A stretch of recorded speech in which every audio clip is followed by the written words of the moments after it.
Hello friends, मी सायली आणि विवा bite डायरीजमध्ये आपलं पुन्हा एकदा मनापासून स्वागत. आज मी फ्लॉवर, मटार आणि बटाट्याची भाजी बनवणार आहे, तर तीच तुमच्याबरोबर शेअर करते. इथे मी पाव किलो फ्लॉवर कापून घेतलेला आहे मीडियम साईजमध्ये. त्याला मी बॉईल वॉटरमध्ये ब्लांच करून घेतलं आहे. इथे मी वाटाणे घेतलेले आहेत फ्रोझन, बटाटे घेतलेले 2 आणि त्याला सोलून क्यूब्समध्ये कट केलेलं आहे. इथे एक मोठा टोमॅटो, एक मोठा कांदा, थोडासा कढीपत्ता आणि कोथिंबीर घेतलेली आहे चिरून. आता आपण फोडणीची तयारी करूया. हे बघा, मी फ्लॉवरला थोडंसं उकळतं पाणी केलं आहे, त्यामध्ये 2 मिनटं ठेवले आणि काढून घेतलं आहे पाण्यातून. आता इथे मी फ्राईंग पॅन ठेवला आहे, त्यामध्ये मी थोडीशी मोहरी टाकली आहे, थोडासा कढीपत्ता टाकला आहे. मोहरी आणि कढीपत्ता तडतडल्यावर मी त्यामध्ये कांदा टाकलेला आहे. आता कांदा व्यवस्थित आपल्याला ब्राऊन होईपर्यंत आपल्याला छानपैकी फ्राय करून घ्यायचा आहे कांदा.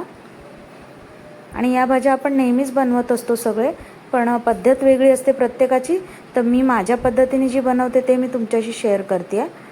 इथे मी बटाट्याच्या फोडी घातलेल्या आहेत. आता आपले मटार पण फ्रोझन आहेत, त्यामुळे त्याला शिजायला वेळ लागणार नाही. फ्रेश असतील तर तुम्ही या स्टेजला मटार पण घालू शकता. आणि फ्लॉवरसुद्धा आपण नंतर घालणार आहोत, कारण फ्लॉवरला पण 3 ते 4 मिनटं ऑलमोस्ट लागतात शिजायला.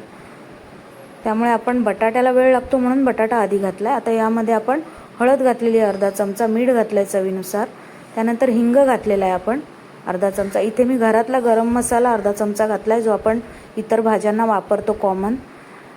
इथे मी धणे जिरे पूड घातलेली आहे अर्धा चमचा. आता इथे मी 1 चमचा लाल तिखट घातलेलं आहे.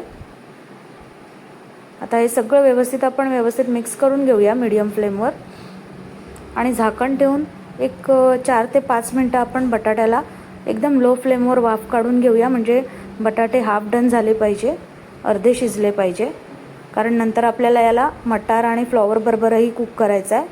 त्यामुळे हाफ डन झाले की मग आपण त्यामध्ये फ्लॉवर आणि मटार घालणार आहोत. हे बघा, मस्तपैकी तेल सुटलेलं आहे आपल्या फोडणीला. आपण याच्यात आलं लसूण पेस्टही घालू शकतो. आता बटाटे आपले हाफ डन झालेले आहेत.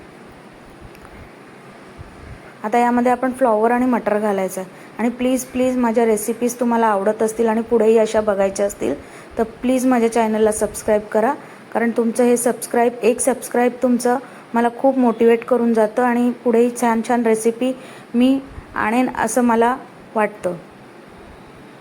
बघा, आता इथे मी फ्लॉवर आणि मटार घातलेला आहे. आता व्यवस्थित ना आपण या फोडणीमध्ये फ्लॉवर मटार मिक्स करून घेऊया, जेणेकरून छान सगळे मसाले एकजीव होतील. आता याला आपण पाणी न टाकता लो फ्लेमवरती आपण झाकण ठेवून 5 ते 7 मिनटं कुक करून घ्यायचं आहे, पाणी न घालता. आणि तुम्हाला पाणी घालायचं असेल, जर ग्रेव्हीवाली बनवायची असेल तर तुम्ही थोडंसं उकळतं पाणी, अर्धा किंवा 1 कप, जसं तुम्हाला हवे तसं तुम्ही त्याच्यात टाकून ही भाजी शिजवू शकता.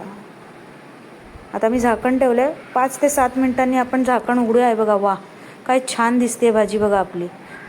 आणि ऑलमोस्ट आपल्या सगळ्याही भाज्या कुक झालेल्या आहेत. आता मी इथे टोमॅटो घालते या स्टेजला. तुम्ही म्हणताल फोडणीत का नाही घातला, तर फोडणीत मी नाही घालत जास्त. मला असं शेवटला घालायला आवडतं, कारण मला टोमॅटोच्या मोठ्या क्यूब्स भाज्यांमध्ये खूप आवडतात. म्हणजे ओव्हर कुक न होता थोड्याशा शिजल्या पाहिजेत, अख्ख्या फोडी दिसल्या पाहिजेत, मग छान वाटतं. तुम्ही करून बघा. आणि तुम्हाला जर एकदम शिजलेल्या पाहिजे असतील टोमॅटोच्या फोडी, तर तुम्ही फोडणी करताना कांद्याबरोबर घालू शकता. आता याला आपण 2 ते 3 मिनटं फक्त वाफेवर मीडियम फ्लेमवर ठेवायचं आहे आणि झाकण उघडायचं आहे. भाजी आपली रेडी झालेली आहे. खूप छान दिसते भाजी आपली. कोथिंबीर टाकूया. आणि अशाच माझ्या रेसिपीज बघण्यासाठी प्लीज माझ्या चॅनलला प्लीज लाईक करा, शेअर करा, कमेंट पण करा आणि प्लीज चॅनलला सबस्क्राईब करा. खूप महत्त्वाचं असतं. थँक्यू.